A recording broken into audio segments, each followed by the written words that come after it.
Voilà, maintenant notre carré de sablière est fait ici, donc on a nos deux sablières, nos deux chevrons d'emprunt. On va passer aux élévations.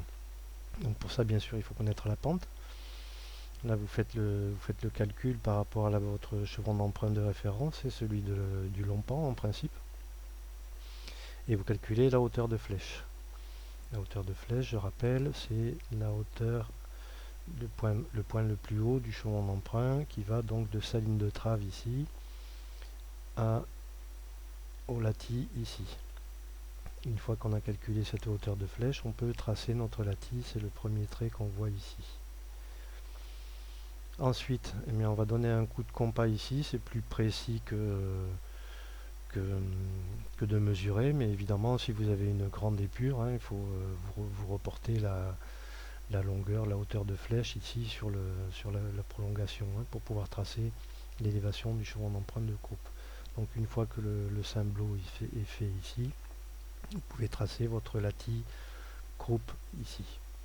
Et là on obtient nos deux élévations de chevron d'emprunt. Ensuite, eh bien, ce qu'on va faire, par exemple ici, nous on va faire aussi par simple ligne notre arrêtier. Donc ici je l'ai échassé moi pour des histoires de clarté. En vrai sur une épure on n'échasse pas, hein, c'est-à-dire qu'on ne déplace pas l'élévation ici. Moi je l'ai fait parce qu'il y a beaucoup de coupes ici et je veux pas que ça soit trop embrouillé. Donc j'ai décalé ma ligne de trave. En principe elle aurait dû être ici, le trait du milieu, mais je l'ai décalé ici volontairement pour pouvoir avoir une meilleure visu. Donc ici ensuite perpendiculairement, on remonte le point d'axe, c'est le point d'intersection des deux chevrons d'emprunt en plan. Et ici on monte le point d'intersection des deux sablières sur la vue en plan, à croiser la ligne de trave de l'arrêtier qui est ici. Et ensuite, eh bien, tout simplement, si on a toujours notre compas réglé ici pour la hauteur de flèche, on le reporte ou on remesure à l'axe. Ici, voilà. Ici, on a notre ligne de trave, le trait d'axe de l'arrêtier, et la hauteur de flèche vient de ce point-là à ce point-là.